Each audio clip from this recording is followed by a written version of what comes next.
so happy we're alive.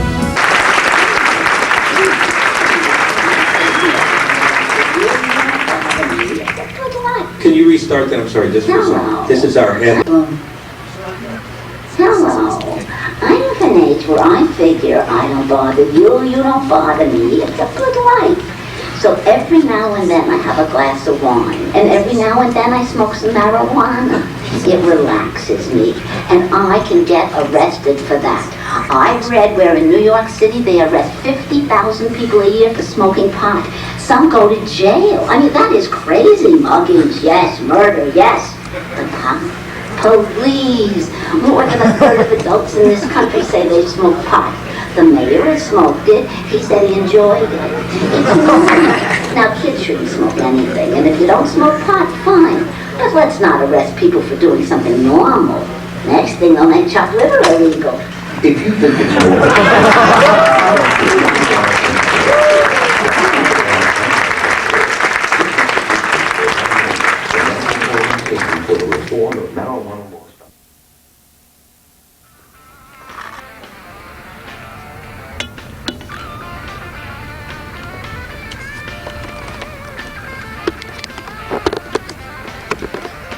Good evening, and welcome to Louisville Late Night.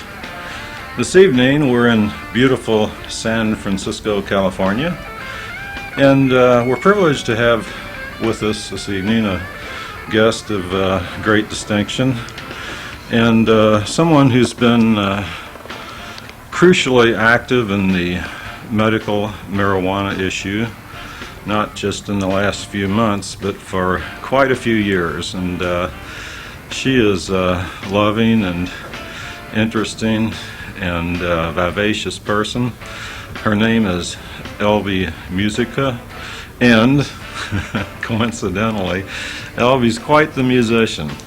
She has a number of CDs out, some of which are inspired by creative energies related to the cannabis plant. And ELVY has many distinctions. I personally think her musical abilities are up there near the top, but she also has a distinction of being one of the first and one of the few out of all the millions of people in the United States suffering from conditions that may be benefited by medical marijuana. ELVY has the unusual, extremely unusual, like winning the lottery unusual, distinction of being someone who was chosen by the government to legally partake or benefit from medical marijuana. And I'm going to let ELVY tell her story for herself, because she can tell it a hell of a lot better than I can. ELVY MUSIKKA. Wow, so nice to be here tonight, Mike. This is great. Well, it all began for me back in 1975 when I was diagnosed with glaucoma. I was very young then and had no business having glaucoma, except for the fact that I was born with congenital cataracts and had had several surgeries as a child. So I wore contact lenses, got married, had a couple of children, was divorced at this time and working at a bank. And a doctor told me a year after we tried all the various treatments that if I didn't start smoking marijuana, I would go blind. Imagine that, a doctor telling me to go on drugs. Yeah, that was my reaction. And I'm sure I went home and had an extra martini or something like it, and an extra pack of cigarettes. But, you know, I mean, the fear of being on drugs was real.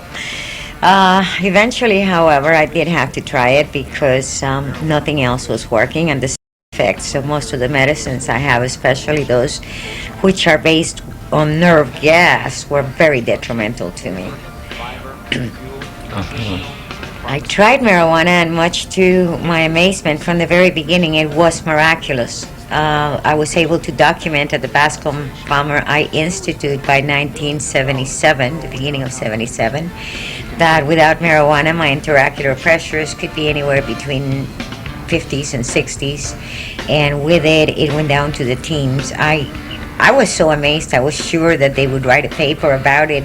Instead, they advised me to start a trail of surgeries that rendered this eye totally blind, and it's a shame because that was my better eye.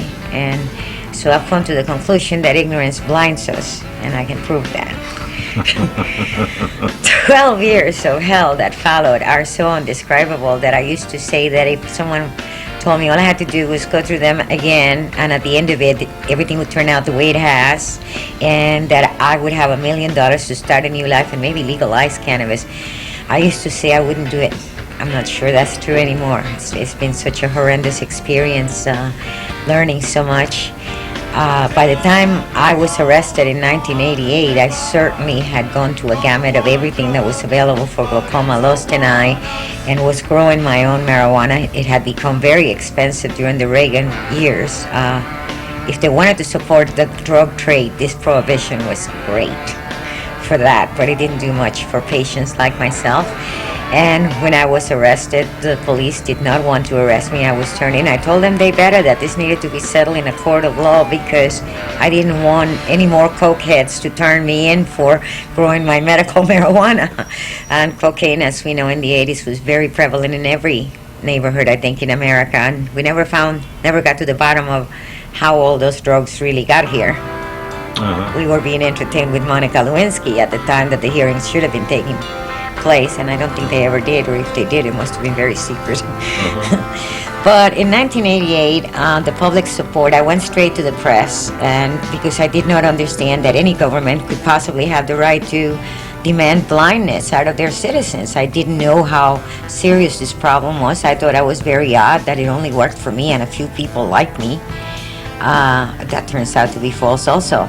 But I went to trial totally believing that I had the right to my sight, and thank God I found a judge that was compassionate and caring, and this was before mandatory sentences, so I was vindicated. In fact, the judge actually said that for me not to have used marijuana would constitute insanity, and I felt very much that way about it too. How unusual. He said that people like me did not belong in his courtroom, that the legislators should take this up and regulate it. Where was this? This was in Florida, where there was, up to that point, no medical defense for the use of marijuana. So we did establish it.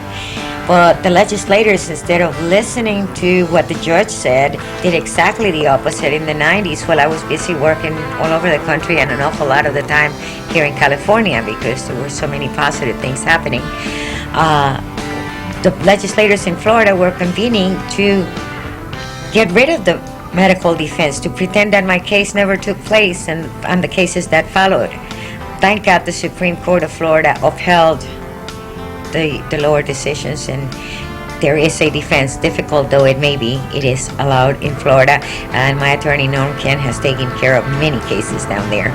Yes, I've heard about him. He has quite a reputation as an attorney. He was wonderful. He represented me totally pro bono and did a beautiful job of making it clear to the judge and whoever else. And it was a packed courtroom, I want you to know, and it was not friends of mine, supporters. I didn't even know I was going to trial that day. It was supposed to be filing a motion for dismissal. So, but the press certainly found out about it, and the whole room was nothing but press. Unfortunately, it was the very same day that George Father Bush was nominated in his party, so I didn't get all the national press I would have had otherwise, but I certainly had the local and state press. And because it was that kind of an announcement, I'm sure a lot of legislators got to see this, and that made me happy. It changed my life entirely. After that, we found out that Robert Randall, who was very helpful in my case, who in fact said to the judge that my case was a déjà vu of his, he helped me to fill out the paperwork and work with my attorneys and my doctors to get me into this very difficult program that the government had. They grew marijuana at the University of Mississippi, and there were only 2 men receiving it then, and I shortly thereafter became the first woman that October. But it took all of the public support and tremendous amount of publicity. Thank God the press was really with us at that time, and it was easy to explain our case, and